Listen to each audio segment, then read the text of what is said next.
नमस्कार प्यारे विद्यार्थियों, आज अपन जो अपना इरिगेशन चैप्टर है उसके बारे में डिस्कशन करेंगे।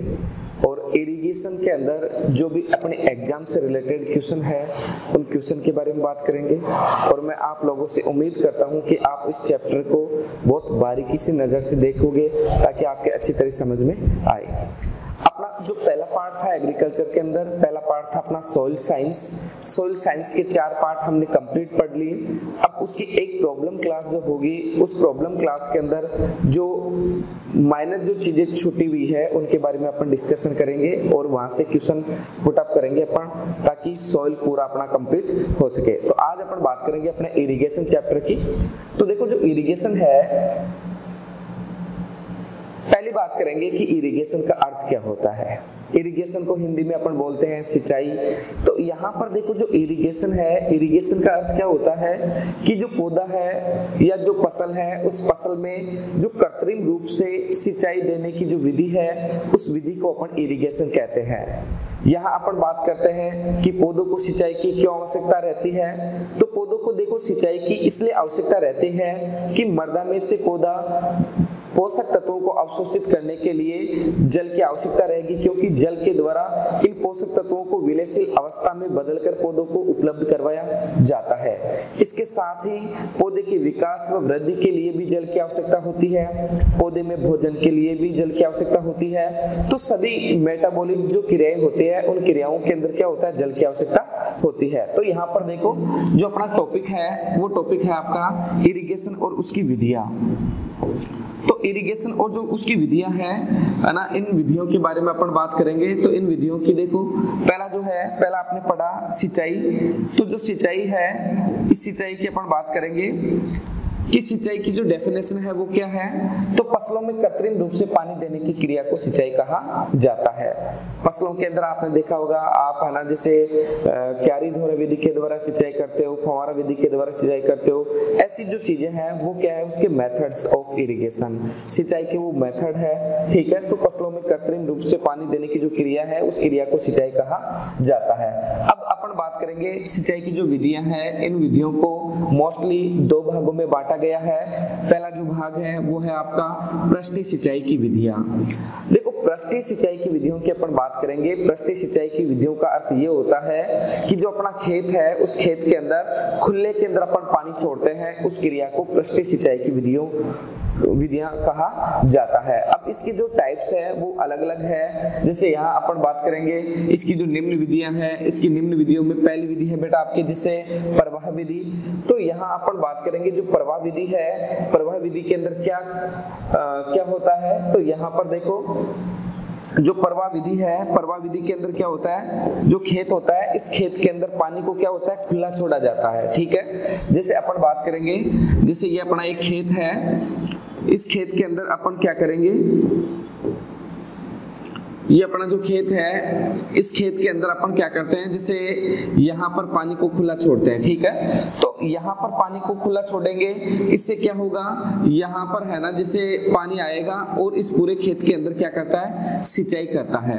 लेकिन ये जो प्रणाली है, इसके अंदर है ना बहुत ज्यादा जल का नुकसान होता है ना। और इसके अंदर अपन कह सकते हैं कि बहुत ज्यादा जल की आवश्यकता होती है, जल का बहुत ज्यादा नुकसान होता है। और कई बार क्या होता है, खेत समतल न होने की कंडीशन के अंदर, जैसे यहाँ खेत का ढलान ज्यादा है, तो इस ढलान वाले क्षेत्र के अंदर क्या होता है कि यहाँ के पोषक तत्व आकर इस भाग में इकट्ठे हो जाते हैं, इसलिए खेत के अंदर क्या होता है, पोषक तत्वों का अनबैलेंस होता है। दूसरी चीज इसके अंदर क्या होता है, जिससे पानी यदि अतिरिक्त डाल दिया खेत में, तो खेत के जो पोषक तत्व हैं वो लीचिंग के द्वारा क्या होता है, मृदा के नीचे के संस्तरों में चले जाते हैं। इस कारण भी क्या होता है कि ये जो है ना, ये प्रणाली है, ये दोषपूर्ण मानी जाती है। लेकिन ये क्या होता है, थोड़ा सरल मेथड है, इसलिए इसको किसान आसानी से अपना सकता है। और ये विधि उन क्षेत्रों के अंदर काम में ली जाती है जिन क्षेत्रों के अंदर पानी की पर्याप्त मात्रा उपलब्ध होती है, उन क्षेत्रों के अंदर ये विधि काम में ली जाती है। अपन बात करेंगे कि इस विधि का जो प्रयोग है वो किस किस में किया जाता है। ठीक है, तो यहाँ पर अपन बात करेंगे जैसे आपका जो गन्ना है,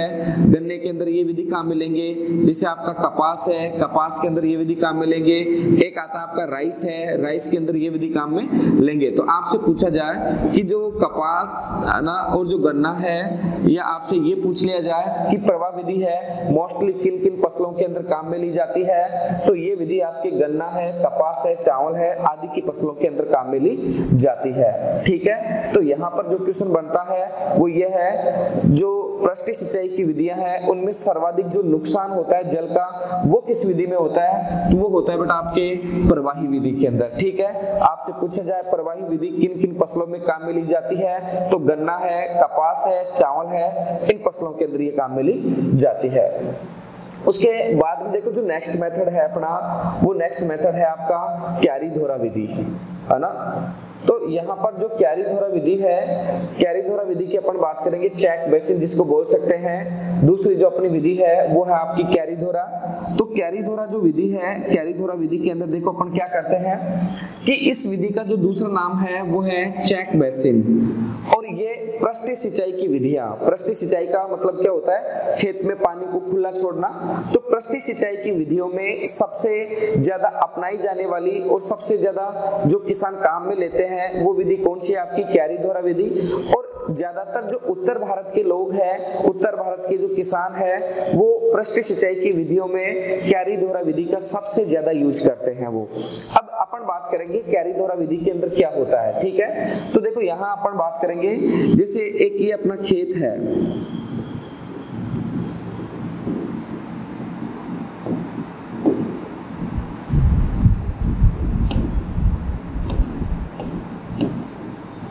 अब यहाँ पर देखो अपन बात करेंगे जैसे एक अपना खेत है, तो इस खेत के अंदर है ना, जैसे अपन क्या करेंगे, इस खेत के अंदर क्यारी व धोरे बनाएंगे।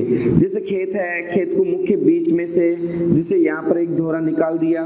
ठीक है, फिर यहाँ पर क्या निकाल दिया हमने, जैसे सब नाली बना दी यहाँ, और यहाँ पर जैसे हमने क्यारियां बना दी। ठीक है, तो इस विधि के अंदर क्या होता है, खेत को क्यारी व धोरों के अंदर विभाजित किया जाता है, और क्यारी व धोरों में विभाजित करने के बाद में इन धोरों के माध्यम से पानी आकर इन क्यारियों के अंदर क्या होता है, जाता है। ठीक है, अब यहाँ पर अपन बात करेंगे जो क्यारी धोरा विधि है ना, इस क्यारी धोरा विधि के अंदर इन क्यारियों का जो आकार है, वो क्यारियों का आकार वो मृदा की किस्म के आधार पे, और एक होता है पानी की उपलब्धता के आधार पे रखा जाता है। आपने देखा होगा कि जब पानी की उपलब्धता ज्यादा हो, तो पानी की उपलब्धता ज्यादा होने के बाद में क्यारी का जो आकार है वो ज्यादा रखेंगे, लेकिन पानी की उपलब्धता कम है तो क्यारी का आकार कम रखा जाता है। ठीक है, एक ये आता है कि जैसे सैंडी सॉइल है आपका, बालू मृदा है, तो बालू मृदा के अंदर क्या होगा, बालू मृदा के अंदर क्यारी का आकार छोटा रखा जाएगा। जबकि जो आपका क्ले सॉइल है, चिकनी मृदा का खेत है, चिकनी मृदा के खेत के अंदर अपन क्या करेंगे, थोड़ा जो क्यारी है उसकी जो लंबाई चौड़ाई है वो ज्यादा रखी जाती है। ठीक है, ये जो विधि है, ये विधि कहने का मतलब इसमें जो क्या होता है, इसके कुछ बेनिफिट्स भी है और कुछ लॉसेज भी है। तो इसकी जो अपन लाभ की बात करते हैं, तो क्यारी धोरा विधि क्या है, एक सरल विधि है जिसमें क्या होता है, सभी प्रकार के किसान खेत में क्यारी व धोरों को आसानी से बना सकते हैं। लेकिन इसके अंदर क्या होता है, थोड़ा नुकसान ये है कि खेत का अधिकांश जो भाग है वो क्यारी व धोरा बनाने में कंप्लीट हो जाता है, इसलिए फसल प्रोडक्शन के अंदर क्या होती है, कमी आती है। अब अपन बात करेंगे कि ये जो विधि है, ये विधि मुख्यतः आपने देखा होगा, आपका जो गेहूं है, आपका जौ है, आपका चना है, आपका सरसों है आदि फसलों के अंदर ये अपनाई जाती है। तो आपसे पूछा जाए क्यारी धोरा विधि के अंदर कौन कौन सी फसलें लगाई जाती है, तो क्यारी धोरा विधि के अंदर आपका गेहूं है, जौ है, चना है, सरसों है आदि के अंदर ये विधि अपनाई जाती है। आपसे पूछे उत्तर भारत के जो किसान है वो पृष्ठीय सिंचाई की विधियों में सबसे ज्यादा कौन सी विधि का यूज करते हैं, तो आपका आंसर होगा क्यारी धोरा विधि, जिसे अपन बोलेंगे चेक बेसिन। उसके बाद अपन बात करेंगे नेक्स्ट जो विधि है अपना, वो है बेटा आपका ट्रेंच या नाली। तो नंबर 3 जो विधि है आपका, वो विधि है आपका ट्रेंच या जो नाली है। तो यहाँ अपन बात करेंगे जैसे ट्रेंच या नाली के अंदर क्या होता है। ट्रेंच या नाली के अंदर अपन बात करेंगे जैसे ये अपना खेत है, तो यहाँ जो अपना खेत है, ये जैसे अपना खेत है, तो इस खेत को क्या करेंगे, जिसे छोटी छोटी नालियों के अंदर बदलेंगे। जैसे ये नाली बना दिया आपने, फिर यहाँ ये नाली बना दिया आपने। इस प्रकार से इस खेत को नालियों के अंदर बदला जाता है, और इन नालियों के अंदर क्या होता है ना, जो आपकी क्रॉप्स है वो क्रॉप्स इन नालियों के अंदर लगाई जाती है। अब अपन बात करेंगे कि इसके अंदर क्या होता है, जो खेत है उस खेत के अंदर ये जो नाली है, इस नाली के अंदर ही अपन पानी डालेंगे। इसलिए जो चेक बेसिन है, कैरीधोरा विधि है या प्रवाही विधि है, उसकी अपेक्षा इसके अंदर क्या होता है, पानी की बचत होती है। और ये जो विधि है, ये विधि जैसे मोस्टली अपन बात करेंगे कि आपका जो गन्ना है और आपका जो केला है, गन्ना और केले की फसल के अंदर जैसे है ना, आपका गन्ना है आपका,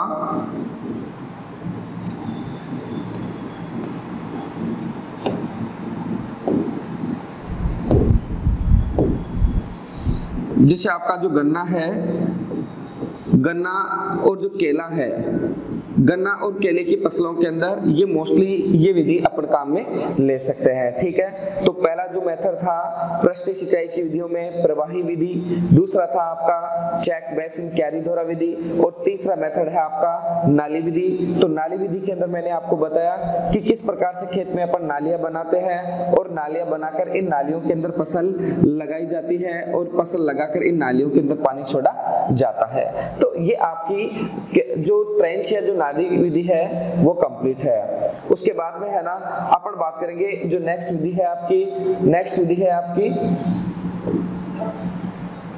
नेक्स्ट मेथड है बेटा आपका फैरो मेथड। ठीक है, तो देखो यहां अपन बात करेंगे जो फैरो मेथड है,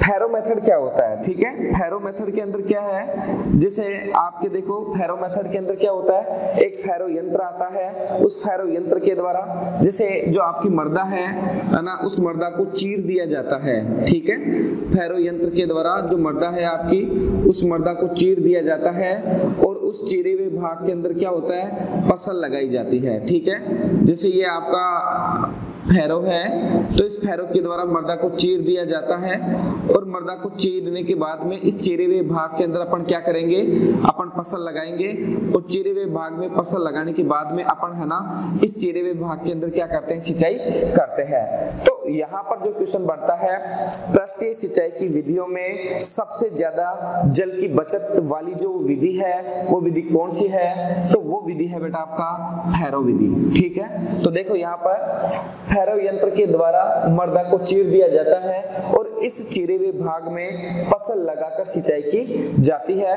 पृष्ठीय सिंचाई की विधियों में है ना, इस विधि में सर्वाधिक जल की बचत होती है। ठीक है, तो इस प्रकार से अपन है ना फैरो यंत्र के द्वारा है ना फैरो बनाएंगे, और उन फैरो के अंदर क्या करते हैं अपन है ना, जिससे फसलें बोया करते हैं। ठीक है, तो ये आपका पृष्ठीय सिंचाई विधियों का चौथा पार्ट हो गया। उसके बाद में देखो अपन बात करेंगे नेक्स्ट जो मेथड है, वो नेक्स्ट मेथड है बेटा आपका थाला विधि। ठीक है, थाला विधि की अपन बात करेंगे, थाला विधि को अपन बोलेंगे बेसिन, है ना। और ये मोस्टली जो ये विधि है ये आपके फल वृक्षों के अंदर ये अपनाई जाती है। जैसे अपन बात करेंगे थाला विधि के अंदर क्या होता है, तो इसके अंदर देखो क्या होता है, तने की जो मोटाई है, पौधे की जो ऊंचाई है, पौधे की जो आयु है, उनके आधार पे पौधे के चारों ओर एक थाला बनाया जाता है, और उस थाले का जो कॉन्टेक्ट है एक नाली के द्वारा किया जाता है, और उस नाली के द्वारा कांटेक्ट करने के बाद में उस नाली के माध्यम से उस थाले के अंदर पानी डाला जाता है। ठीक है, तो देखो यहाँ अपन बात करेंगे थाला मेथड के अंदर क्या होता है। जैसे ये आपका कोई प्लांट है ना, ये जैसे आपका एक प्लांट है ना, यहाँ जैसे आपने प्लांट लगा दिया। ठीक है, तो यहाँ आपने प्लांट लगाया है, तो प्लांट लगाने के बाद में देखो यहाँ पर क्या होगा, इस प्लांट के चारों ओर एक थाली का निर्माण किया जाएगा, है ना। इसके चारों ओर है ना एक थाली का, जैसे ये आपका प्लांट है, ठीक है, इस प्लांट के चारों ओर क्या होगा, एक थाली का निर्माण किया जाएगा, ठीक है। फिर जैसे यहाँ कुछ भाग है ना अपन जैसे खुला छोड़ेंगे,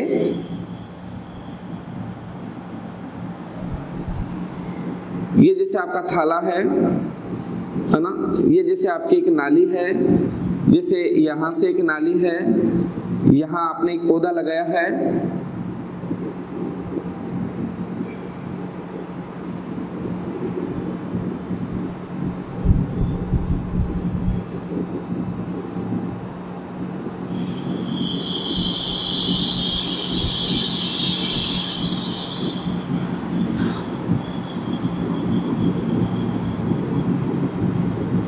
प्रकार से एक थाला बनाया जाता है, ठीक है। अब देखो यहाँ पर क्या है, यहाँ पर जैसे यहाँ अपन सिंचाई करेंगे, ठीक है, सिंचाई करेंगे, वो जो पानी है वो पानी कहने का मतलब यहाँ से आएगा और है ना जैसे इस एरिया के अंदर है ना वो पानी आकर क्या होगा है ना इस थाले के अंदर भरेगा, फिर यहाँ पानी जाएगा है ना, फिर है ना लास्ट वाले थाले में चला जाता है।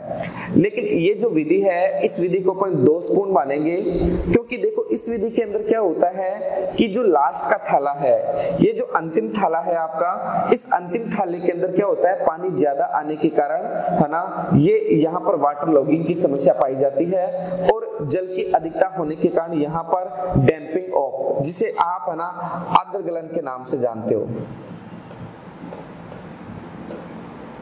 जो डैम्पिंग ऑफ है, अतिरिक्त जल के कारण जो पौधा है उस पौधे के अंदर आर्द्र गलन, जिसे जड़ गलन अपन कह सकते हैं। जड़ गलन का मतलब क्या होता है, कुछ फंगस के कारण जो अपने प्लांट है उस प्लांट की जो जड़ें हैं वो डैमेज होती है और प्लांट पूरा का पूरा नष्ट होता है ना। तो यहाँ पर अतिरिक्त जल आता है। दूसरा, जैसे ये पौधा बीमार है ना, तो इस बीमार पौधे के अंदर जैसे पानी यहाँ इसके संपर्क में आएगा और वो पानी है ना जैसे नेक्स्ट है ना यहाँ इस पौधे के संपर्क में आ गया, तो एक पौधे की बीमारी दूसरे पौधे में फैलने की संभावना रहती है। इसलिए जो थाला मेथड है, थाला मेथड क्या है आपका, थोड़ा दोषपूर्ण मेथड है और ये आपके मोस्टली जैसे फल वृक्षों के अंदर अपनाया जाता है, ठीक है। उसके अंदर जो क्वेश्चन आ सकता है, थाला विधि जो है किन में अपनाई जाती है, तो थाला विधि जो है वो आपके फल वृक्षों में अपनाई जाती है, दोषपूर्ण विधि है।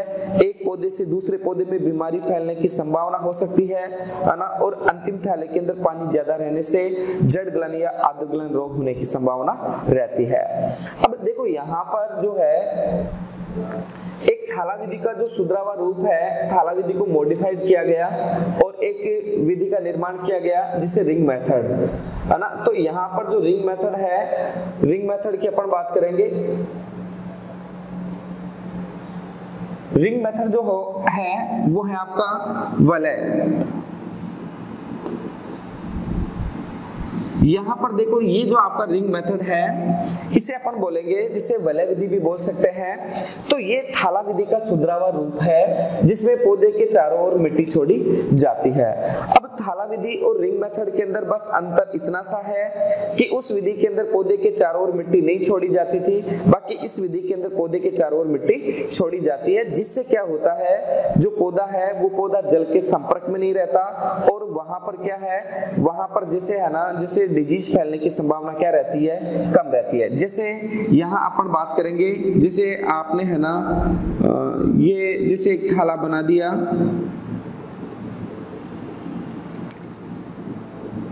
जैसे ये आपका एक प्रकार से रिंग मेथड है ना। अब यहाँ आपने है ना जैसे प्लांट लगाया है, यहाँ आपने प्लांट लगाया है और यहाँ आपने प्लांट लगाया है, ठीक है। ये आपकी क्या है, नाली है आपकी। तो यहाँ पर देखो क्या होता है, जैसे ये आपकी नाली है, इस रिंग मेथड के अंदर क्या है, ये जो अपना प्लांट है, इस प्लांट के चारों ओर अपन मिट्टी छोड़ेंगे, इस प्लांट के चारों ओर अपन क्या छोड़ेंगे, मिट्टी छोड़ेंगे। ठीक है, तो यहाँ पर मिट्टी छोड़ने के कारण देखो क्या होगा, मिट्टी छोड़ने के कारण जैसे आपने यहाँ पे जो भी जल डाला वो जल कहने का मतलब पौधे के संपर्क में नहीं आ रहा। ठीक है, और पौधे के संपर्क में नहीं आ रहा तो इसका मतलब है एक पौधे से दूसरे पौधे में रोग फैलने की संभावना क्या है, कम है।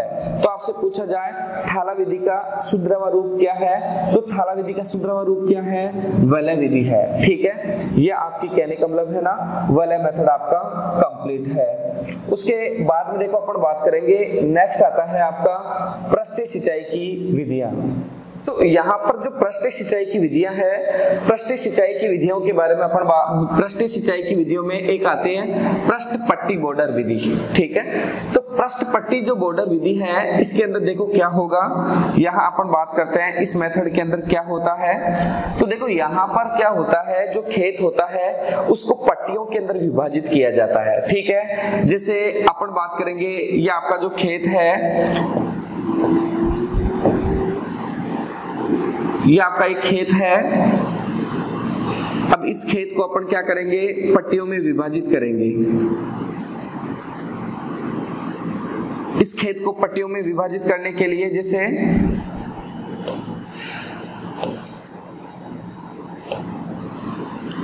जैसे ये यहाँ एक पट्टी बना दी, एक पट्टी यहाँ बना दी, एक पट्टी यहाँ बना दी हमने और एक पट्टी आपने यहाँ बना दी। ठीक है, तो पृष्ठ जो पट्टी है या बॉर्डर विधि है, इस विधि के अंदर खेत को हमने क्या किया है, पट्टियों के अंदर विभाजित किया है। ठीक है, यहाँ अपन बात करेंगे ये जो पट्टियां हैं, इन पट्टियों की जो लंबाई और जो चौड़ाई है वो मर्दा की किस्म है। ठीक है, मर्दा की किस्म और एक होता है ढलान के आधार पर रखी जाती है। जैसे यहाँ पर आपके पास बालू दोमट है, तो बालू दोमट होने के कारण यहाँ पर आपने देखा होगा बालू जो मृदा है उसके सोइल पार्टिकल्स जो होते हैं वो बड़े होते हैं, और सोइल पार्टिकल्स बड़े होने के कारण पानी का रिक्वायरमेंट क्या करते हैं, वो ज्यादा करते हैं। इसलिए इसके अंदर यदि हम ज्यादा लंबी पट्टी बना देंगे, उसकी चौड़ाई ज्यादा रख देंगे, तो पानी यहाँ पीछे तक नहीं पहुंच पाता। इस कारण क्या होता है कि इन क्षेत्रों के अंदर जो पट्टी है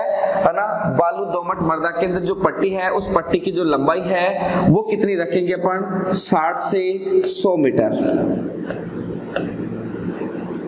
जो बालू मृदा है आपकी, है ना, बालू मृदा के अंदर जो मिट्टी जो पट्टी की जो लंबाई है वो कितनी रखेंगे आपके, 60 से 100 मीटर, ताकि यहाँ पीछे है ना पानी आसानी से आपका पहुंच सके।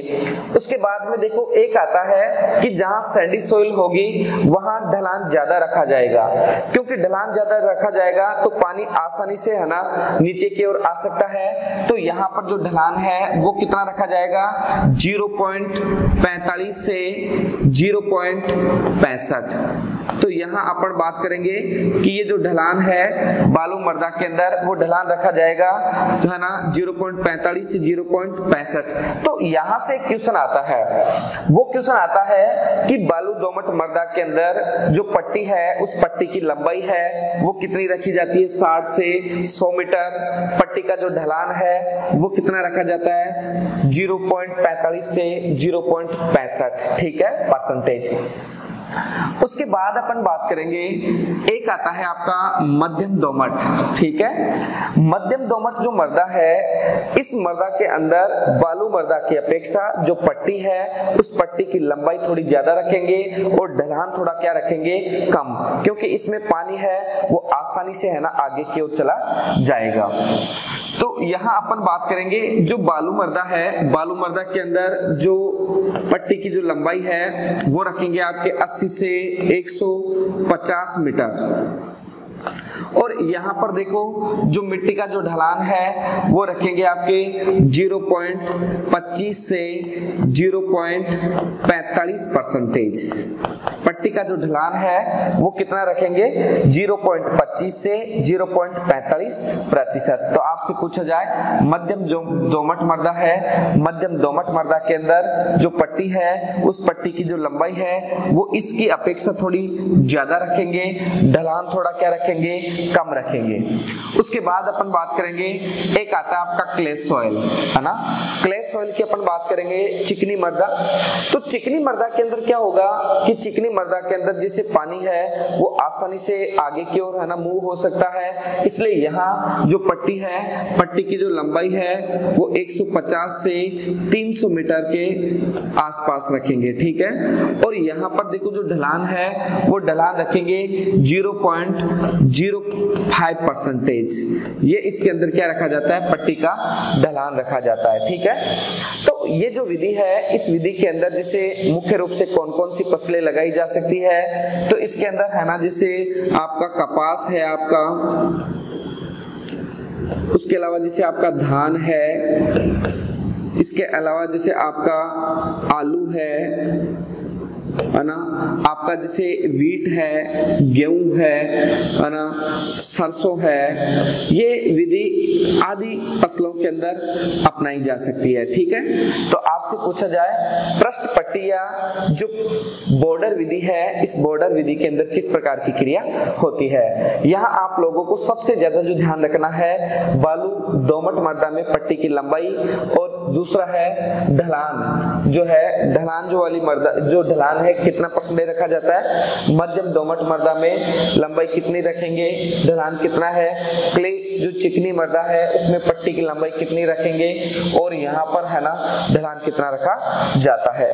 तो ये आपका जो पृष्ठीय सिंचाई की विधियां हैं वो विधियां बेटा कंप्लीट है, बहुत इंपॉर्टेंट है आपके एग्जाम की दृष्टि से, काफी बार यहाँ क्वेश्चन पूछा जाता है, इसलिए आप है ना इनको थोड़ा सा है ना ध्यान देके पढ़ोगे, ठीक है।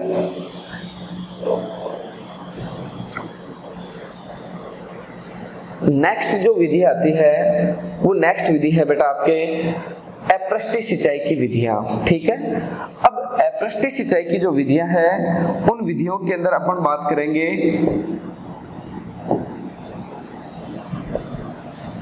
अपृष्ठीय सिंचाई की विधियों का मतलब ये होता है कि खेत में जो पानी है वो किसी पाइप के माध्यम से पहुंचाना, ठीक है। पृष्ठीय के अंदर हमने पढ़ा कि खेत में पानी को खुला छोड़ा जाता है, जबकि अपृष्ठीय सिंचाई की विधियों के अंदर हमने पढ़ा कि खेत के अंदर पानी जो है किसी पाइप के माध्यम से अपन डालेंगे, ठीक है। अब अपृष्ठीय सिंचाई की जो विधियां हैं उन विधियों के अंदर पहला जो विधि है वो है आपका बेटा फव्वारा सिस्टम, ठीक है। तो जो फव्वारा सिस्टम है इसे अपन बोलेंगे स्प्रिंकलर सिस्टम, ठीक है। स्प्रिंकलर सिस्टम के अंदर देखो क्या होता है कि जो खेत है उस खेत के अंदर है ना पाइपों के माध्यम से एक लाइन लगाई जाती है और बीच बीच में नोजल लगाए जाते हैं, तो उन नोजल के माध्यम से खेत में पानी पहुंचता है। अपन बात करेंगे इसके अंदर किन किन इंस्ट्रूमेंट की आवश्यकता होती है, इसकी जो आवश्यक उपकरण है वो कौन कौन से हैं। तो इसके आवश्यक उपकरणों की अपन बात करेंगे। जो फव्वारा विधि है, फव्वारा विधि का पहला आवश्यक उपकरण है, एक होना चाहिए आपके पास पाइप,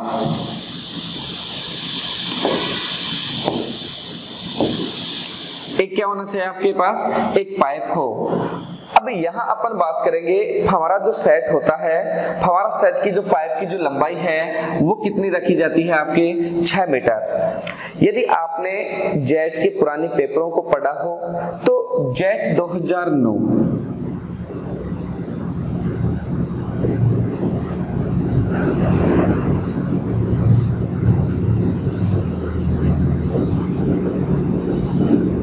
जेट 2009 है आपके, जेट 2009 के अंदर है ना ये आपसे क्वेश्चन पूछा गया है कि एक फव्वारा की पाइप की जो लंबाई है वो कितनी होती है। तो जेट 2009 है आपका,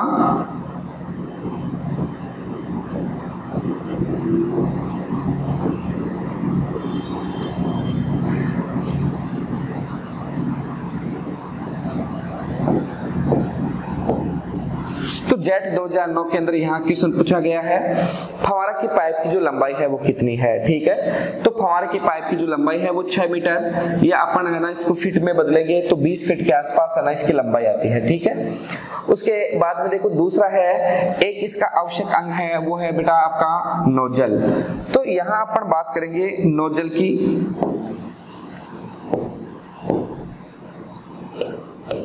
तो नोजल की यहाँ अपन बात करेंगे, जैसे इसका जो नोजल है, ये नोजल क्या होता है, फव्वारा सेट का हृदय है ना। आपसे पूछा जाए फव्वारा सेट का जो हृदय है वो किसे कहा जाता है, ठीक है, नोजल को। अब नोजल का देखो जो कार्य क्या है वो है बेटा ऑटोमाइजेशन, है ना। आपसे पूछा जाए जो नोजल है वो नोजल क्या कार्य करता है, तो नोजल कार्य करता है ऑटोमाइजेशन।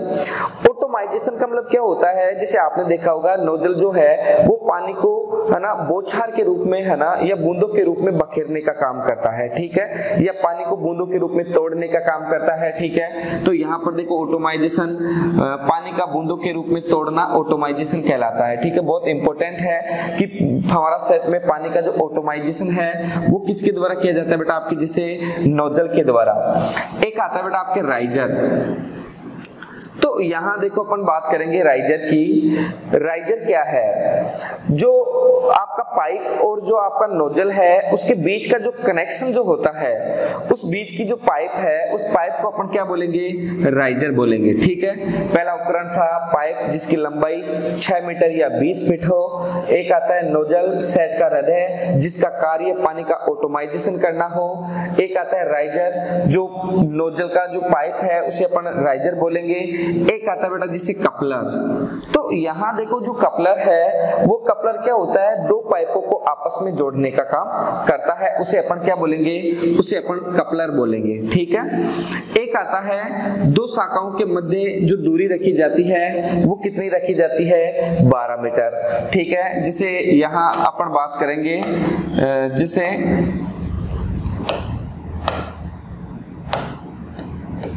यहाँ देखो जैसे आपका खेत है। ठीक है, ये आपका जैसे खेत है, तो यहाँ जो खेत है जैसे यहाँ आपने एक लाइन डाल दी, ठीक है, यहाँ आपने दूसरी लाइन डाल दी, यहाँ आपने है ना तीसरी लाइन डाल दी। तो देखो यहाँ जो इस लाइन से इस लाइन के मध्य की जो दूरी है वो कितने रखेंगे अपन, 12 मीटर। ठीक है, ये आप लोगों को है ना थोड़ा सा ध्यान में रखना है कि जो फव्वारा सेट है दो शाखाओं के मध्य की जो दूरी है वो दो शाखाओं के मध्य की जो दूरी है वो कितनी है बेटा आपके, 12 मीटर। ठीक है ना, नोजल जो है उसे फव्वारा सेट का हृदय कहा जाता है।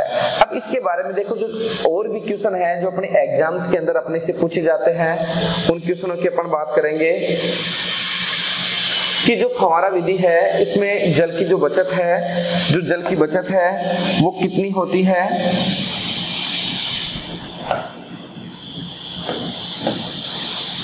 तो यहाँ पर देखो जैसे फव्वारा जो सेट है वो पृष्ठीय सिंचाई की विधियों की अपेक्षा इस विधि के अंदर क्या होता है, 40% पानी की बचत होती है। ठीक है, आपसे पूछा जाए फव्वारा विधि में पानी की सेविंग कितनी होती है, तो 40%। उसके अलावा देखो इसकी एक होता है जल उपयोग दक्षता। ठीक है, जल उपयोग दक्षता का जो है इसे बोलेंगे वाटर यूज एफिशिएंसी,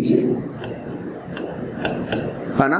जो जल उपयोग दक्षता है, वाटर यूज एफिशिएंसी जो है वो आपकी जल दक्षता है 60 से 70%। तो आपसे पूछा जाए फव्वारा विधि के अंदर जो आपकी जल उपयोग दक्षता है वो कितनी है, तो वो कितनी है आपकी 60 से 70। यहाँ अपन बात करेंगे वाटर यूज एफिशिएंसी जो है वो क्या है। देखो जैसे आपने खेत के अंदर है ना 100 लीटर पानी डाला, अब उस 100 लीटर में से पौधे के द्वारा कितना यूज किया गया है, इसे बोलेंगे जल उपयोग दक्षता, कि आपके द्वारा सिंचाई के द्वारा जो जल डाला गया है उस जल का कितना परसेंटेज जो भाग है वो पौधा यूज कर पा रहा है, इसे जल उपयोग दक्षता अपन बोल सकते हैं। तो पृष्ठीय सिंचाई की विधियों से की अपेक्षा जो अपनी फव्वारा विधि है, फव्वारा विधि की जल उपयोग दक्षता जो होती है वो ज्यादा होती है और वो होती है आपकी 60 से 70%। उसके बाद देखो अपन बात करेंगे, एक होता है ये उबड़ खाबड़ क्षेत्रों के लिए सर्वोत्तम विधि है। ठीक है, तो यहाँ अपन बात करेंगे ये उबड़ खाबड़ क्षेत्रों के लिए एक प्रकार की सर्वोत्तम विधि है ना।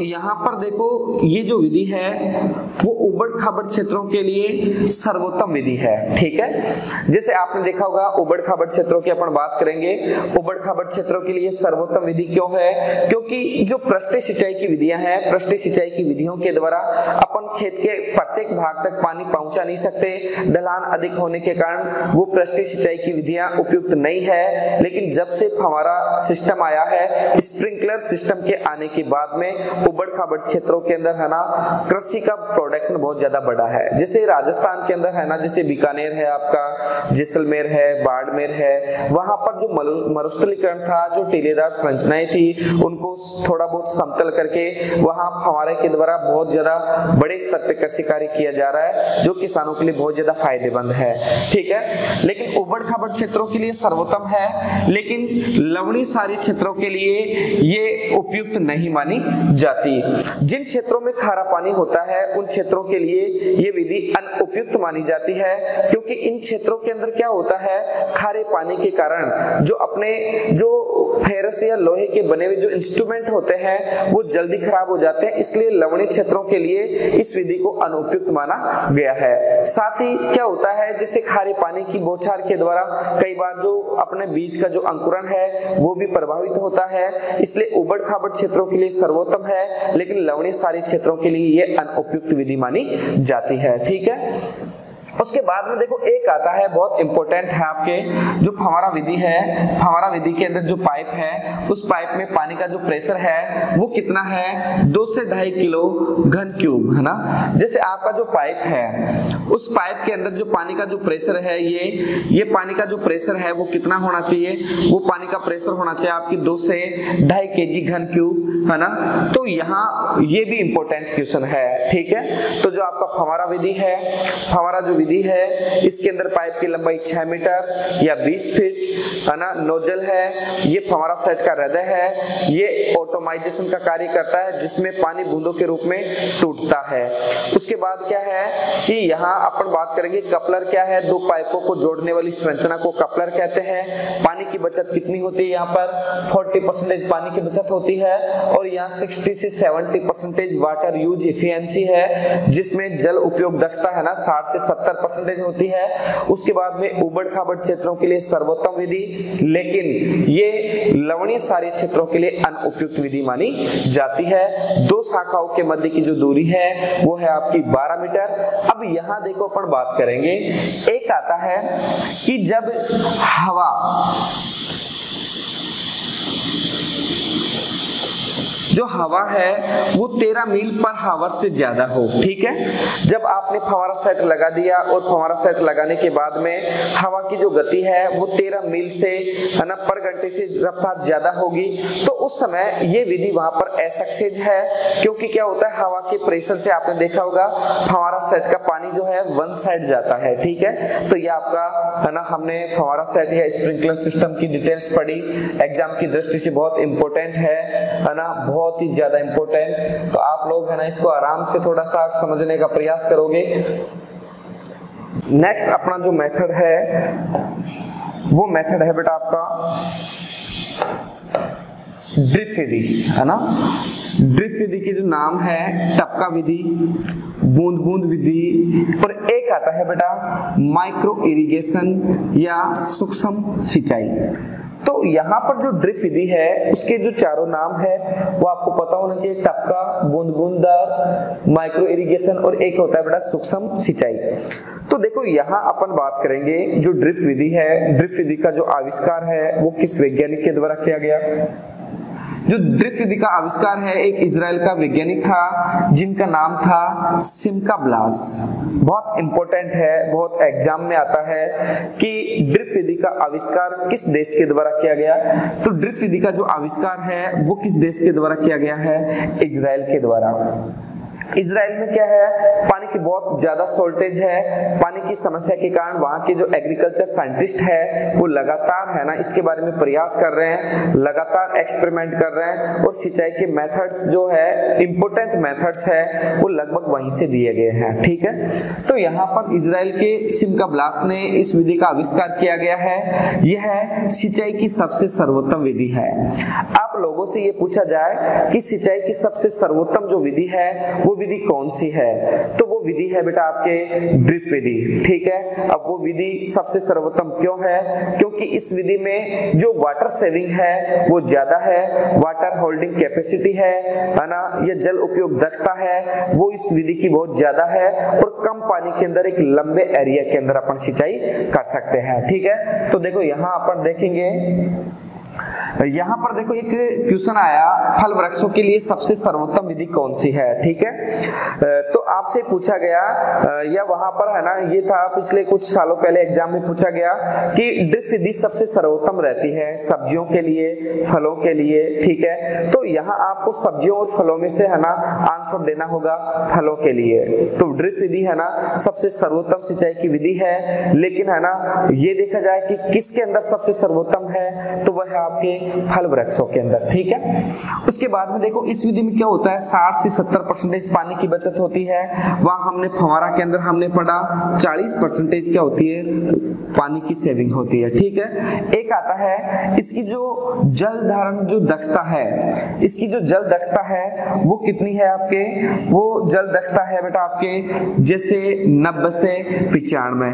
फव्वारा के अंदर हमने पढ़ा था वो दक्षता थी आपकी 60 से 70%। ठीक है, उसके बाद में देखो शुष्क क्षेत्रों के लिए इस विधि का सर्वाधिक प्रयोग किया जाता है। ठीक है, जहां शुष्क क्षेत्र होते हैं उन क्षेत्रों के अंदर इस विधि का सबसे ज्यादा यूज किया जाता है, क्योंकि वहां पर पानी का अभाव रहता है और पानी के अभाव के कारण इस विधि का वहां पर सबसे ज्यादा यूज किया जाता है। ठीक है, उसके बाद अपन बात करेंगे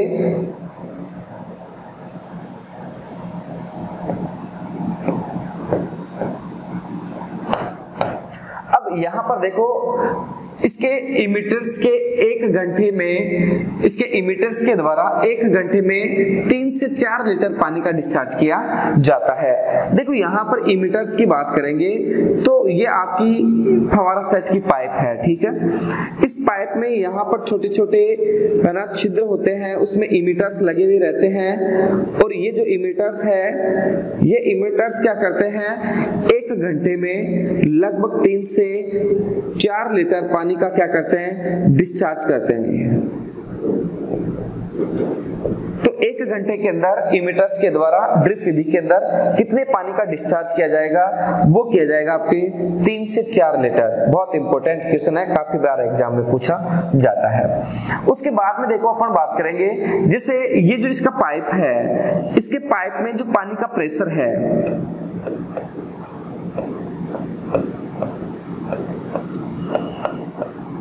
इसके पाइप में जो पानी का प्रेशर है वो कितना है आपका, 1.5 से 2 kg घन क्यूब। वहां जैसे हमने ड्रिप के वो फव्वारा के अंदर हमने पढ़ा कि वो जो पानी का जो था वो था 2 से 2.5 kg घन क्यूब। तो यहाँ पर है ना बहुत इंपॉर्टेंट पार्ट है कि फव्वारा के अंदर पानी का प्रेशर कितना है, 2 से 2.5 kg घन क्यूब। ड्रिप के अंदर कितना है, 1.5 से 2। ये यहाँ पर है ना 1 से 2 आ जाए तो भी आपका कोई गलत नहीं है। ठीक है, ड्रिप के पाइप के अंदर 1 घंटे में कितना पानी डिस्चार्ज किया जाएगा, वो पानी डिस्चार्ज किया जाएगा आपके है ना 3 से 4 लीटर। ठीक है, एक आता है भारत के अंदर ये विधि जो है ये सबसे ज्यादा कहाँ पर अपनाई जाती है। ठीक है, तो भारत के अंदर है ना ये जो विधि है आपके महाराष्ट्र राज्य में सर्वाधिक अपनाई जाती है। ठीक है, और ये सबसे सिंचाई की सबसे सर्वोत्तम विधि है। देखो उसके बाद है ना 1 घंटे में है ना 5000 लीटर पानी ये होता है जिसे फव्वारा के द्वारा,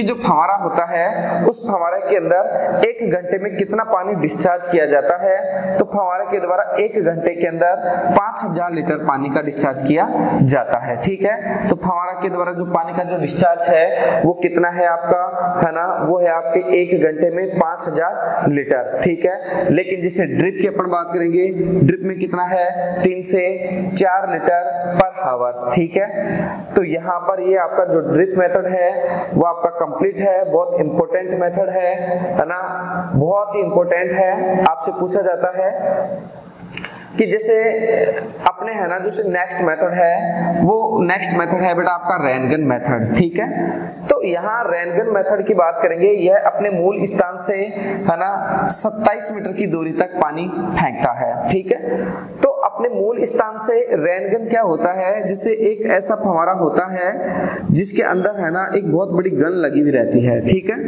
तो ये जो आपका रेनगन है, ये रेनगन कहने का मतलब है ना जैसे अपनी जो परिधि है उस परिधि के 27 है ना मीटर की दूरी तक कहने का मतलब ये पानी को फेंक सकता है। और इसके अंदर देखो पानी का जो प्रेशर है, इसके पाइप में पानी का जो प्रेशर है वो प्रेशर जो होता है वो है आपके है ना 2.5 से है ना 3 kg घन क्यूब। पानी का जो प्रेशर है रेनगन के अंदर वो कितना है 2.5 से 3 kg घन क्यूब। ठीक है, सॉरी मैं थोड़ा समझ चाहूंगा, ये जो आपके 1 घंटे में जो पानी का जो डिस्चार्ज था वो था बेटा रेनगन के द्वारा। आपसे पूछा जाए रेनगन के द्वारा 1 घंटे में कितने पानी का डिस्चार्ज किया जाता है, तो आपके है ना 5000 लीटर पानी का रेनगन के द्वारा डिस्चार्ज किया जाता है। ठीक है, तो आजकल है ना ये विधि भी काफी प्रचलित है। इस प्रकार से अपना जो इरिगेशन का जो चैप्टर है वो है ना जिसके इंपॉर्टेंट फैक्ट्स है वो आपके कंप्लीट होते हैं।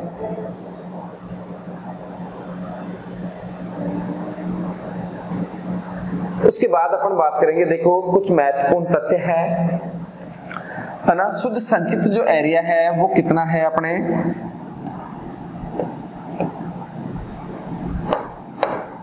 कुल संचित जो एरिया है वो है आपके 66.1 मिलियन हेक्टेयर। एक आता है कुल सकल सिंचित जो एरिया है, तो कुल सकल सिंचित जो एरिया है वो है आपका 92.6 मिलियन हेक्टेयर। एक आता है भारत में सिंचाई की जो तीव्रता है ना, सकल सिंचित एरिया या सकल बोया गया जो क्षेत्र है वो कितना है आपका, है ना, तो वो है आपका जैसे 92.6 है ना। उसके बाद में है ना इसको परसेंटेज के अंदर अपन निकालेंगे तो वो है आपका 46। ठीक है, तो यहाँ पर है ना परसेंटेज के अंदर निकालेंगे सकल सिंचित क्षेत्र वो है आपका 46%। एक आता है बेटा आपके देश की कुल सिंचाई क्षमता का 140 मिलियन हेक्टेयर के रूप में अनुमानित की गई है, जिसमें सतही जल स्रोतों से 76 मिलियन हेक्टेयर और भूजल स्रोतों से लगभग 64 मिलियन हेक्टेयर है। केवल 66 मिलियन हेक्टेयर यानी 46% शुद्ध बोया गया क्षेत्र सिंचित होने का अनुमान है। तो देखो यहाँ पर ये जो लाइन है वो लाइन ये कह रही है कि देश के अंदर जो कुल सिंचाई क्षमता है ना वो है आपके 140 मिलियन हेक्टेयर। तो 140 मिलियन हेक्टेयर है इसका सतही स्रोत के अंदर जैसे नदियां हैं, झीलें हैं, तालाब है, नहरें हैं, ये आपके सतही स्रोत हैं। ठीक है, उसके बाद में अपन भूजल स्रोतों की बात करेंगे, तो भूजल स्रोतों के अंदर क्या होता है, जैसे कुआं है, ट्यूबवेल है आपका, तो है ना कुआं व ट्यूबवेल के द्वारा 64 मिलियन हेक्टेयर के अंदर क्या है आप है ना सिंचाई है ना वो देता है अपने को। और केवल मात्र 66 मिलियन हेक्टेयर यानी 47.6% शुद्ध बोया गया क्षेत्र सिंचित होने का अनुमान है। ठीक है, तो कुल मिला के जिसे 100 में से है ना आपके मात्र है ना 47.6% एरिया शुद्ध बोया गया सिंचित एरिया है, बाकी लगभग 52.4% जो एरिया है वो अभी भी असिंचित क्षेत्रों के अंदर शामिल है। तो इस प्रकार से अपना जो इरिगेशन का जो टॉपिक है वो कंप्लीट होता है और है ना अपने एग्जाम की दृष्टि से बहुत इंपॉर्टेंट है, काफी बार आपके एग्जाम के अंदर ये आपको मदद करता है। ठीक है, तो इरिगेशन और जो आपका सोइल का जो टॉपिक था वो कंप्लीट है। अब नेक्स्ट अपन बात करेंगे इरिगेशन के और बाकी बचे पार्ट्स की, है ना। धन्यवाद।